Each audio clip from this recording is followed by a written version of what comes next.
रूस यूक्रेन जंग में जेलेंस्की की चाल पर पुतिन ने जबरदस्त पलटवार किया है। खबर है कि जेलेंस्की ने ट्रंप के साथ मिलकर 20 सूत्रीय फॉर्मूले से पुतिन को फंसाने की कोशिश की, लेकिन 1400 दिनों से जंग कर रहे पुतिन ने यूक्रेन पर ऐसे हमले करवाए कि अब जेलेंस्की पूर्वी यूक्रेन का डॉनबास इलाका पुतिन को देने को तैयार हो गए। रिपोर्ट दिखाते हैं।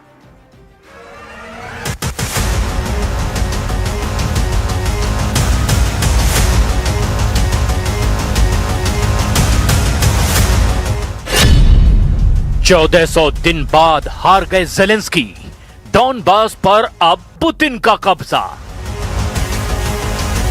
इस वक्त रूस यूक्रेन जंग ऐसे मौके पर पहुंच चुकी है जहां जेलेंस्की के सामने सिर्फ एक ही रास्ता बचा है, या तो पुतिन की शर्तें मान लें या फिर नए साल 2026 में यूक्रेन पर अब तक का सबसे बड़ा रूसी हमला सहने के लिए तैयार हो जाएं।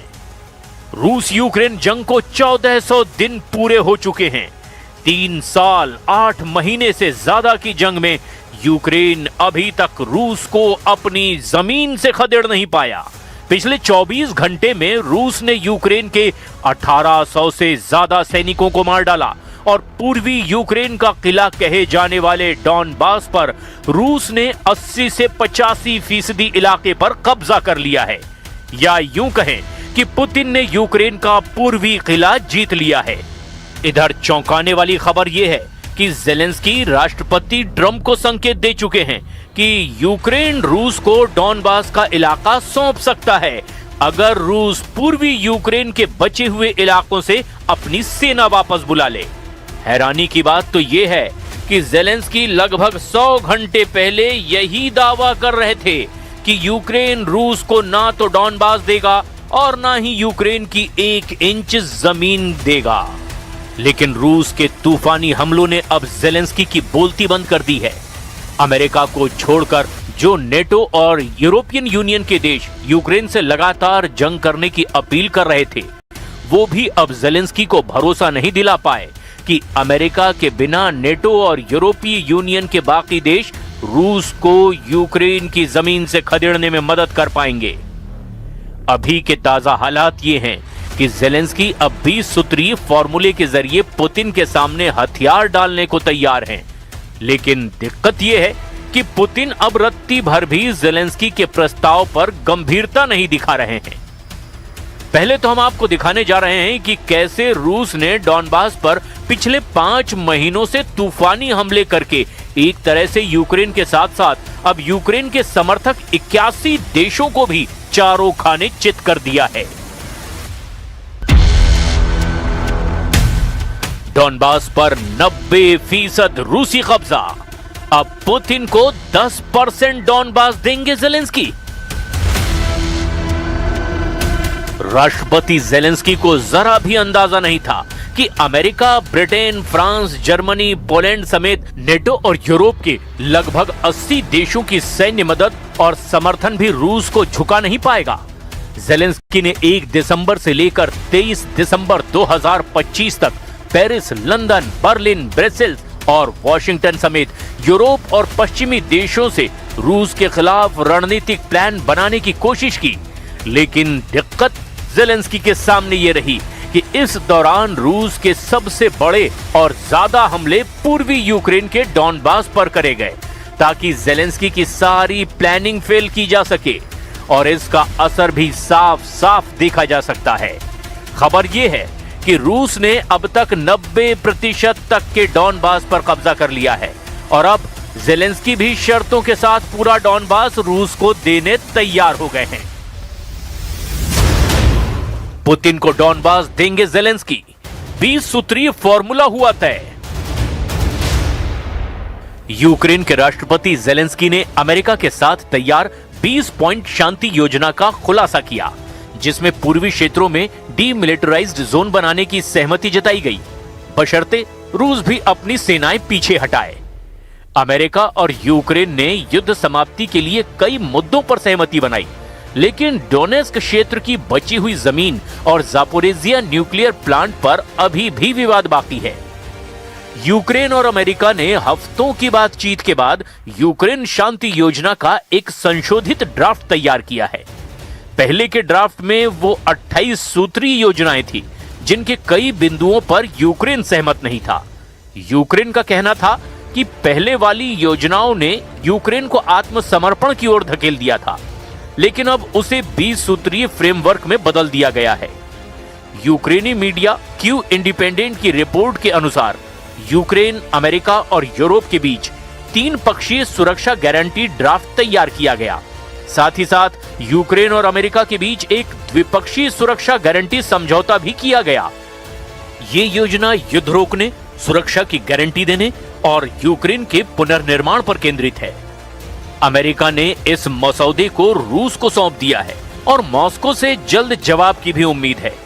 विशेषज्ञों का मानना है कि अगर रूस सहमत होता है तो युद्ध जल्द खत्म हो सकता है, लेकिन क्षेत्रीय विवाद अभी भी बड़ी चुनौती बने हुए हैं। यानी जो ज़ेलेंस्की रूस को यूक्रेन की 1 इंच जमीन भी देने तैयार नहीं थे, वो अब पूर्वी यूक्रेन का बड़ा इलाका डॉनबास देने को तैयार हैं। बस पुतिन कुछ शर्तें ज़ेलेंस्की की मान लें। लेकिन ताजा खबर यह है कि रूस ने प्रस्तावित क्रिसमस सीज फायर को ठुकरा दिया है, जबकि यूक्रेन, अमेरिका ने इसे शांति की दिशा में सिग्नल माना है। 25 दिसंबर 2025 की ताजा रिपोर्ट के मुताबिक रूस ने यूक्रेन के राष्ट्रपति व्लादिमीर ज़ेलेंस्की द्वारा पेश किए गए नए 20 सूत्रीय शांति प्रस्ताव को उसकी वर्तमान स्थिति में स्वीकार करने से इनकार कर दिया है। क्रेमलिन ने कहा है कि वो इस योजना को वर्तमान स्वरूप में स्वीकार नहीं करेगा और इसमें बड़े संशोधनों की मांग की है। रूस का कहना है कि इस प्रस्ताव में उसकी प्रमुख चिंताओं जैसे नेटो के विस्तार पर प्रतिबंध, यूक्रेन की तटस्थ स्थिति और इन सब का समाधान नहीं किया गया है। रूस ने अग्रिम पंक्ति पर विदेशी सैनिकों की उपस्थिति के प्रस्ताव को सिरे से खारिज कर दिया है। इसके अतिरिक्त रूसी अधिकारियों ने स्पष्ट किया है कि कोई भी समझौता युद्ध के मैदान की वर्तमान वास्तविकताओं यानी कब्जे वाले क्षेत्रों पर रूसी नियंत्रण पर आधारित ही होनी चाहिए। Напередодні Різдва русські вкотре показали, хто вони насправді. Масовані обстріли, сотні шахедів, балістика, кинджали – все було. Так б'ють безбожники, так роблять ті, хто не має абсолютно нічого спільного – християнством і будь-чим людським.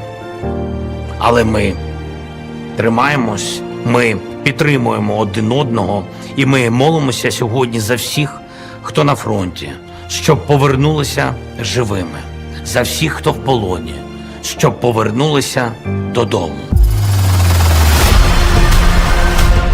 इधर रूस ने क्रिसमस के मौके पर भी यूक्रेन पर हमले नहीं रोके हैं। खबर है कि यूक्रेन ने भी रूस के कई इलाकों पर ड्रोन से हमले की कोशिश की ताकि रूस को भारी नुकसान पहुंचाया जा सके, लेकिन रूस ने यूक्रेन पर बड़े हमले करके ड्रोन और मिसाइल दाग दिए, जिसमें कम से कम 3 लोग मारे गए, कई क्षेत्रों में बिजली गुल हो गई। रूसी सेनाओं ने डोनेस्क क्षेत्र के सेवरस्क शहर पर पूरी तरह से नियंत्रण हासिल कर लिया है, जो क्रामाटोर्स्क और स्लोवियांस्क जैसे किले बंद शहरों के लिए खतरा बढ़ता जा रहा है। रूस ने यूक्रेन के ओडेसा क्षेत्र पर लगातार हमले तेज किए हैं, जिसके बंदरगाह और ऊर्जा सुविधाएं प्रभावित हुई हैं। ज़ेलेंस्की ने इसे रूस की समुद्री पहुंच ब्लॉक करने की कोशिश बताया है। अमेरिकी खुफिया रिपोर्ट्स का दावा, युद्ध नहीं रोकेगा रूस। जबकि दूसरी तरफ अमेरिकी खुफिया रिपोर्ट्स के मुताबिक पुतिन के युद्ध लक्ष्य अपरिवर्तित हैं, यानी उसमें कोई बदलाव नहीं जो उन्होंने मंसूबा पाला है। वो पूरे यूक्रेन पर कब्जा चाहते हैं, भले ही शांति वार्ताएं चलती रहें। रूस ने प्रस्तावित क्रिसमस सीज फायर को भी ठुकरा दिया, जबकि यूक्रेन और अमेरिका ने इसे शांति की दिशा में सिग्नल माना था। यूक्रेन ने रूस के तुला क्षेत्र में सिंथेटिक रबर प्लांट और क्रीमिया में ड्रोन स्टोरेज पर भी हमले कर दिए। रूसी सेनाओं ने 2025 में यूक्रेन के लगभग 1800 वर्ग मील क्षेत्र पर कब्जा किया, लेकिन भारी नुकसान हुआ है। लगभग 3,82,000 रूसी सैनिक मारे गए हैं। यूरोपीय संघ ने यूक्रेन को 90 बिलियन यूरो का लोन देने पर भी सहमति जताई है, जो रूस के द्वारा मुआवजा दिए जाने पर ही चुकाना होगा। ज़ेलेंस्की ने कहा कि शांति योजना में यूक्रेन को नेटो जैसे मजबूत सुरक्षा गारंटी मिलेगी और रूस के साथ नॉन अग्रेशन एग्रीमेंट होगा, तब जंग रुकेगी। लेकिन मौजूदा हालात को देखते हुए रूस यूक्रेन जंग रुकने की संभावना बिल्कुल ना के बराबर है।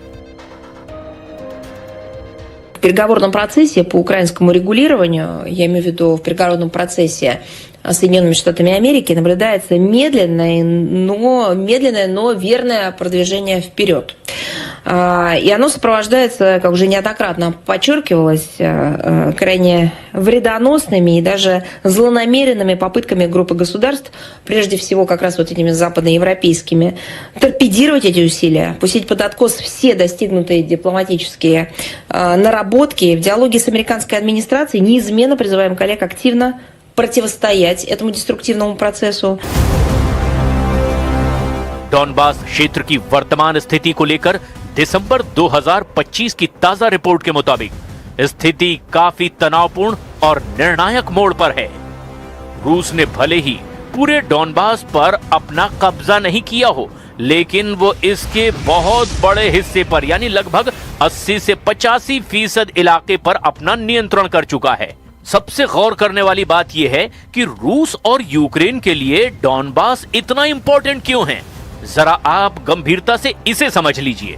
रूस ने अभी तक 100% डॉनबास नहीं जीता है, लेकिन उसकी स्थिति बेहद मजबूत है। दरअसल पूर्वी यूक्रेन के लुहांस्क और डोनेस्क को मिलाकर डॉनबास बना है। लुहांस्क पर रूस का लगभग 99% क्षेत्र पर नियंत्रण है और डोनेस्क के लगभग 70 से 75% हिस्से पर रूस का कब्जा हो चुका है। पुतिन ने दिसंबर 2025 में एक बड़ा बयान देते हुए कहा कि यूक्रेन डॉनबास के बचे हुए हिस्से से अपनी सेना हटा ले, वरना रूसी सेना सैन्य बल से इसे पूरी तरह से अपने कब्जे में ले लेगी। ताजा सैन्य अपडेट के मुताबिक रूसी सेना ने डोनेस्क क्षेत्र के रणनीतिक शहर सिवर्स्क पर पूरी तरह से कब्जा कर लिया है। इसके अलावा इवानोपिलिया से भी यूक्रेनी सेना को पीछे हटना पड़ा है। इन कब्जों के बाद रूस अब क्रामाटोर्स्क और स्लोवियांस्क जैसे बड़े शहरों की ओर बढ़ता दिखाई दे रहा है।